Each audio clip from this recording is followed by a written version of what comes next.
Bonjour. Alors, je vous présente mon détecteur de champs électromagnétiques, c'est le thème du jour.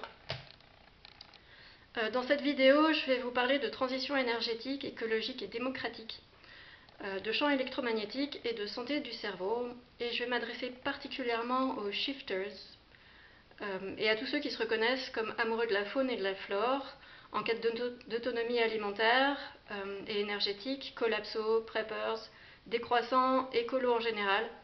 Mais les anti-écolos ont le droit d'écouter aussi, puisque eux aussi ont le droit d'améliorer la santé de leur cerveau.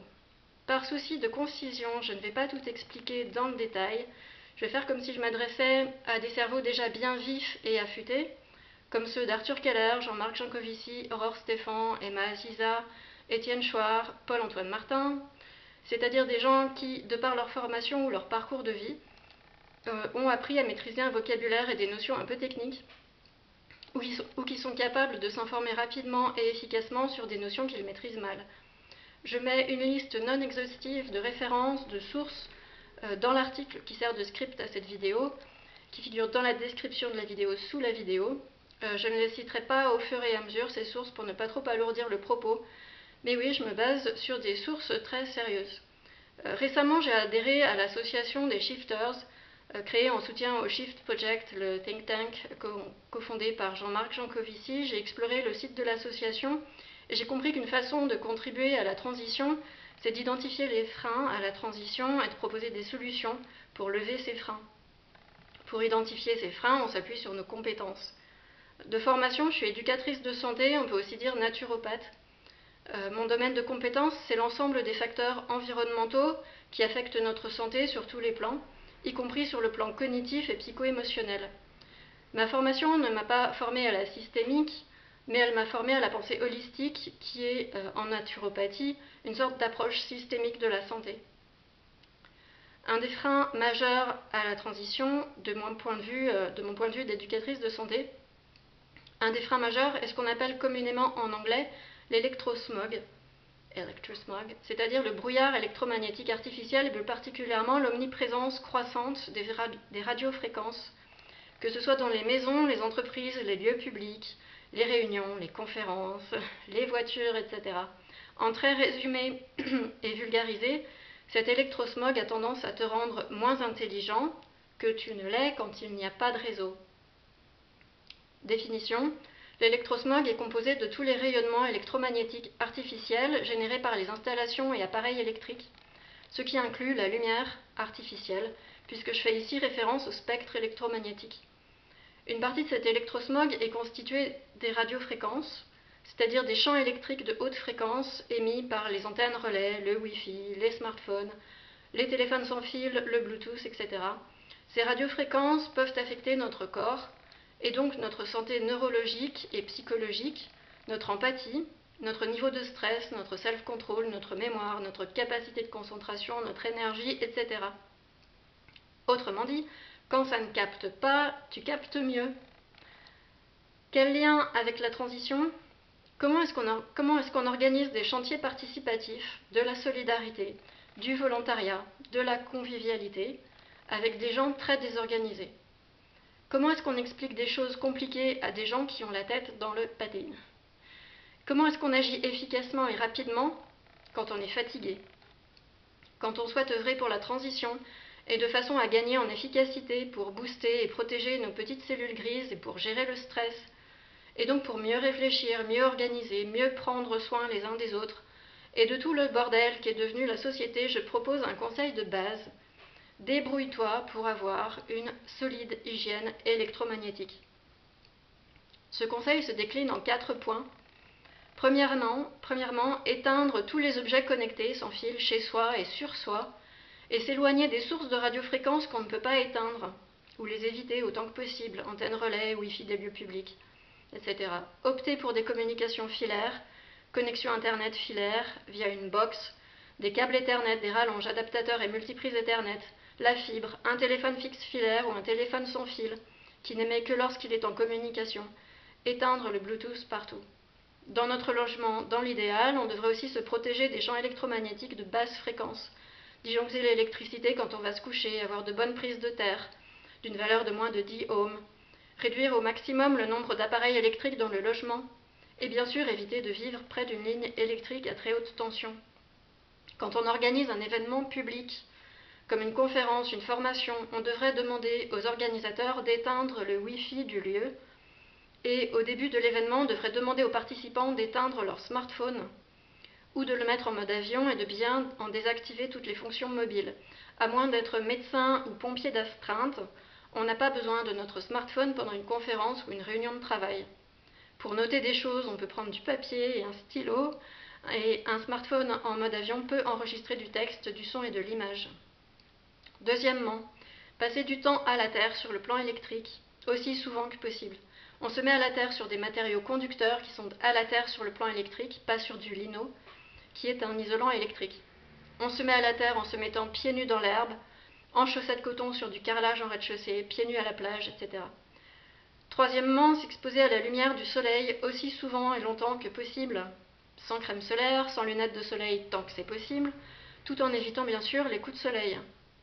Quatrièmement, installer un logiciel comme F-Lux sur les ordinateurs et les smartphones de façon à rendre l'écran orangé pour se protéger de la lumière bleue. Faire attention au choix des ampoules utilisées dans les logements, préférer les ampoules aux teintes chaudes. Il est possible de porter des lunettes à verre orangé pour bloquer la lumière bleue dans les environnements qu'on ne maîtrise pas. Les raisons de tout cela. L'être humain, comme toute la faune et la flore, est adapté à l'environnement électromagnétique naturel, pas à l'environnement électromagnétique artificiel. Comparer les rayonnements naturels aux rayonnements artificiels, dire que c'est pareil, c'est comme de comparer des poires et des Scooby-Doo. Le corps humain est électrique. Il est un matériau conducteur plein d'électrolytes, un substrat plein de charges électriques, électrons, ions, et c'est la circulation et les échanges de charges qui régissent toute la physiologie. Influx nerveux, synthèse de l'ATP, réactions enzymatiques, etc. Comme le dit le ministère des Affaires sociales et de la Santé en pages 9 et 10 du Guide pratique des champs électromagnétiques d'extrêmement basse fréquence de 2014, je cite, « Le champ électrique externe induit à la surface du corps exposé des charges superficielles qui provoquent la circulation de courants du corps jusqu'à la Terre. Ces charges électriques produisent également des courants induits dans l'organisme. La principale interaction des champs magnétiques est l'induction de courants électriques dans les tissus biologiques. Les expositions aiguës de forte intensité sont la cause d'effets néfastes clairement établis. Effets sur la vision et sur le système nerveux, stimulation des tissus excitables, fibrillation. La réglementation est fondée sur ces effets aigus. » Fin de citation. Pour ce qui est de la lumière, c'est tout le corps qui est photosensible, pas juste les yeux et la lumière. Visible et invisible, impactent nos rythmes circadiens et tout notre métabolisme. La régulation de la synthèse de la mélatonine et la synthèse de la vitamine D ne sont qu'une partie des effets de la lumière sur le corps. En très résumé, l'électrosmog a des effets pro-oxydants et pro-inflammatoires. Il agit comme un perturbateur endocrinien et un neurotoxique, très souvent de façon complètement indolore. Être hors sol, isolé de la Terre sur le plan électrique, et ou exposé à des rayonnements électromagnétiques artificiels, a des effets physiologiques variés qui se manifestent par des symptômes variés, non spécifiques. Certains des symptômes les plus courants sont les troubles cognitifs, troubles de la mémoire, de l'attention, des fonctions exécutives, sensation de brouillard mental, les troubles du sommeil, la fatigue, du stress, qui peut se manifester selon les tempéraments, par de l'irritabilité, de l'agressivité ou de l'anxiété, des angoisses. Par exemple, sensation de tête dans le pâté, difficulté à contrôler nos émotions, difficulté à trouver nos mots, bafouillement, perdre le fil de ce qu'on dit, difficulté à faire du calcul mental, sommeil non réparateur, etc. Mécanisme d'action. Un mécanisme d'action dont il est beaucoup question depuis quelques années, c'est l'effet de l'électrosmog dans le corps humain sur les canaux calciques voltage dépendants, qui sont des récepteurs membranaires de nos cellules, mais dans le corps, il existe d'autres canaux ioniques voltage dépendants. Une remarque au sujet de l'équipe du SHIFT Project. Quand je lis la note d'analyse du SHIFT Project sur l'impact environnemental du déploiement de la 5G, Environmental Impacts of Digital Technology, de mars 2021, quelque chose me dit que ces auteurs n'ont pas été formés à la pensée holistique. Encore et encore, ils ne se focalisent quasiment que sur le bilan carbone et énergétique de leur sujet. Les effets environnementaux de l'électrosmog sur la faune et la flore, y compris sur les humains, effets pointés largement ailleurs par d'autres experts, sont complètement ignorés. Du point de vue des experts sur lesquels je me base ici, quand je vois le petit schéma en page 38 de cette note d'analyse, schéma qui suggère de déployer la 5G seulement dans les hôpitaux, je me dis que c'est comme de vouloir réduire la consommation de tabac en limitant le déploiement des espaces fumeurs partout sauf dans les hôpitaux. En France, est-ce que les hôpitaux sont en train de couler par manque de 5G ? Un de mes cousins est chirurgien dans un hôpital public, il ne me parle jamais de son manque de 5G. Ceci dit, quand je regarde le parcours professionnel du chef de projet numérique au Shift Project depuis 2017, M. Hugues Ferbeuf, co-auteur du premier rapport sur le numérique du Shift en 2018 et co-auteur de la note d'analyse dont je parle ici, je me dis qu'il est assez normal que la question très désagréable et peu vendeuse de l'impact de l'électrosmog sur la biodiversité et la santé humaine n'ait pas été mise sur la table.